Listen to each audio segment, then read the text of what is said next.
તમામ મારી માતા બહેનને એક વાત તો ખબર હોવી જ જોઈએ કે કોઈ પણ પુરુષ તમારી સામે પોતાની પલક ઝપક્યા વગર આંખથી 30 સેકન્ડ સુધી કન્ટિન્યુ જોયા કરે તો તમે તેની ઉપર કાર્યવાહી કરી શકો છો।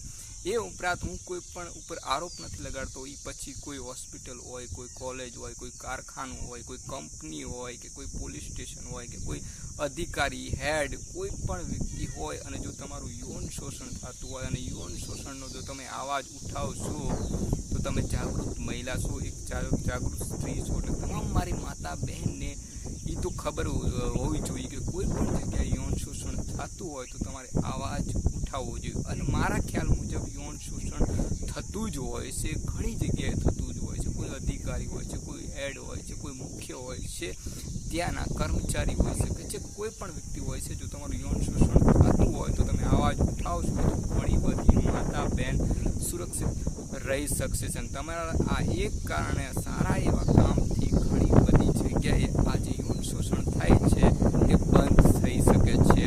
આ મારા વિચાર છે અને આ વિચાર ઘરે ઘરે પહોંચવા જોઈએ કે જે આ યૌન શોષણનો જે શિકાર બનતી હોય છે, જે સ્ત્રી છોકરી કોઈ પણ જગ્યાએ કોલેજ યુનિવર્સિટી કોઈ પણ જગ્યાએ તો એને ખબર હોય। અને આ વસ્તુ ત્યારે તમને ખબર હોય કારણ કે જો તમે બંધારણ વાંચવા તો બંધારણની અંદર જે તમને હક મળ્યા છે, જે તમને અધિકાર મળ્યા છે ને એ જાણવાની તમારે જરૂરી છે। કારણ કે આ જ હક અને અધિકાર તમને ગમે એ ગુનાથી બચાવી શકે છે અને તમને રક્ષા આપી શકે છે। એના માટે તમને તમામ મારી માતા બહેનો તમારે બંધારણ વાંચવાની જરૂર છે કારણ કે બંધારણ તમને ઘણા બધા હક આપે છે, અધિકાર આપે છે, તમારી રક્ષા કરે છે।